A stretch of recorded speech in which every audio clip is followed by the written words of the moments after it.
Last winter, in December, when I was in my third year at the university's Department of Chemical Biology, this story happened. I lived in a one-room apartment that I could afford with the money my parents sent me. I didn't complain about life, although it was tough.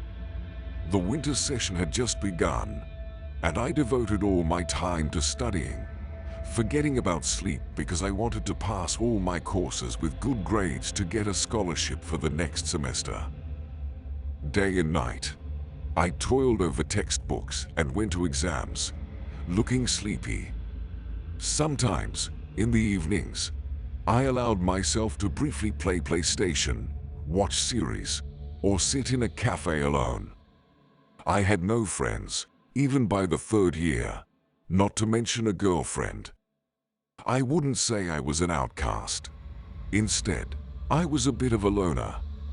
I didn't meddle in other people's business, and no one interfered in mine, although sometimes I heard people calling me strange, unpleasant, or just a nerd. Yes, I was a nerd, and my life was surprisingly dull.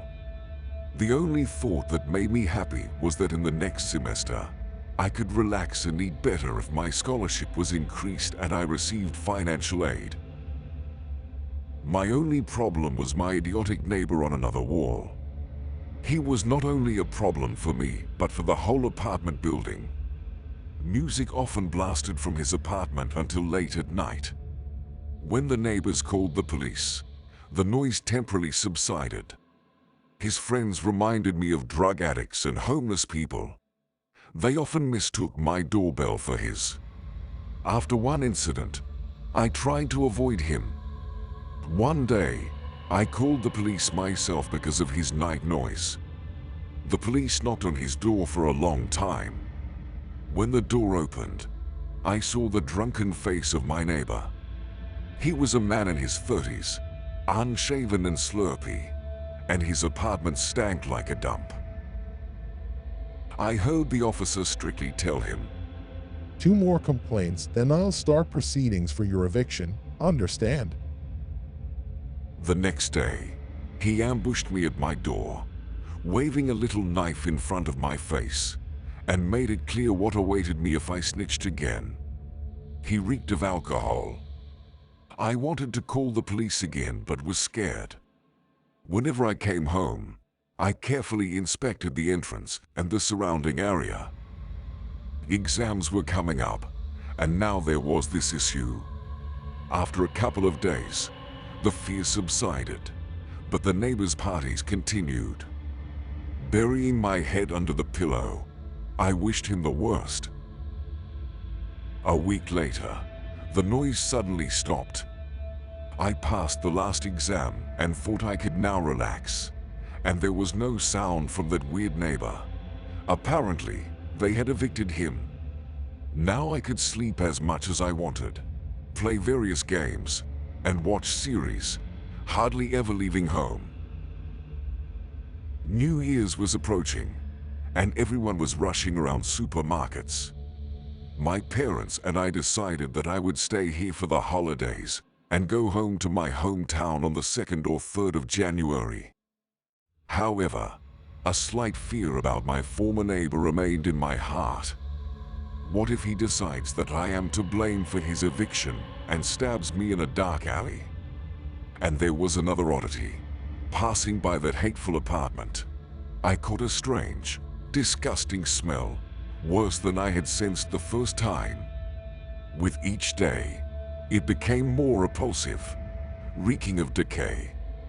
Approaching my own apartment, this stink hit my nose, but I didn't consider it and quickly passed by, locking myself in my hovel. On December 28th, a doorbell yanked me from a sweet sleep. I jumped up and looked at the clock. It was 2:30 in the morning. Who could possibly need me at this time? I thought. "Who's there?" I asked quietly. "Police, open up," came the response. I peered through the peephole, and indeed, there was a person in uniform standing at my door. What happened? Why do you need me? I asked. There's been a murder in your building. You will act as a witness. He replied. I quickly dressed, threw on a t-shirt, slipped on my shoes, and went outside. As soon as I opened the door, that awful stink hit my nose.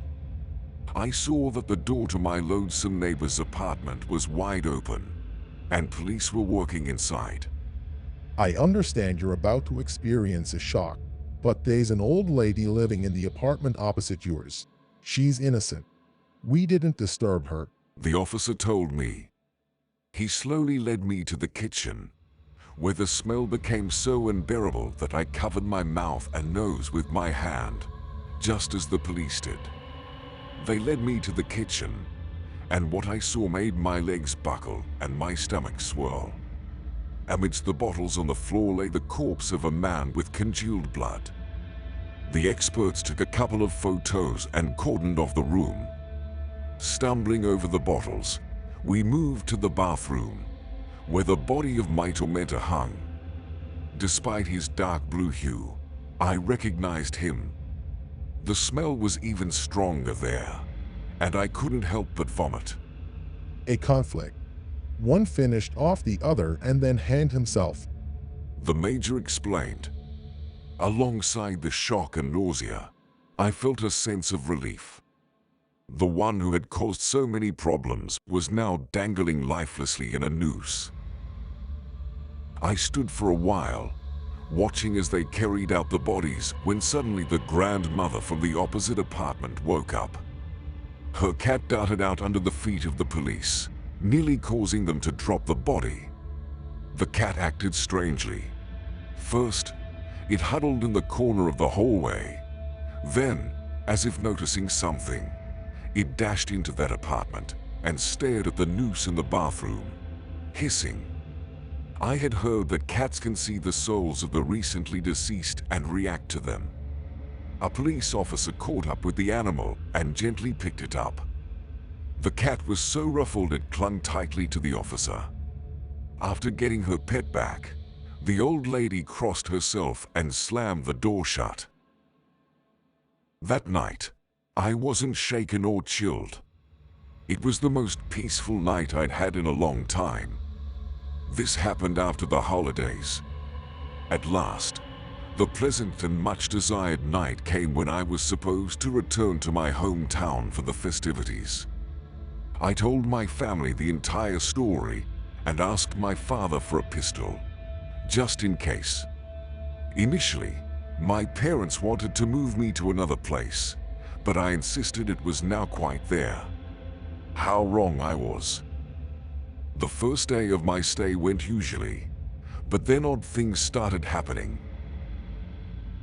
One night, I woke up to thumping against the wall where my nasty neighbor used to live. Had someone already moved in there? Coming home from the store, I found a broken plate in the living room, although I never left dishes there. Then, suddenly, the light started turning on and off by itself, and a dirty silhouette appeared on one of the walls. I turned to a priest and a psychiatrist. One advised me to sprinkle the apartment with holy water and read a prayer in every corner, while the other prescribed sedatives to help me sleep better. After cleansing the apartment with holy water, things quieted down, and the pills helped calm my nerves. It was silent for another 20 days. I counted the days and decided that the 40th day after the death of my disgusting neighbor was approaching. Just in case, I performed a cleansing ritual, took the pills, and went to bed. But deep in the night, something threw me off the bed.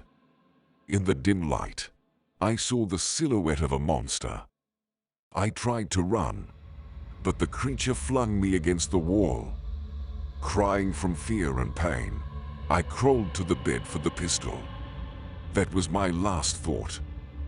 I heard creatures crawling out of that crimson stain on the wall. I rushed to the front door, but the lock wouldn't give.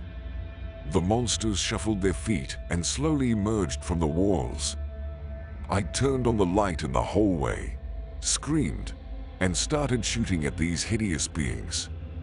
After the ammunition ran out, I lost consciousness.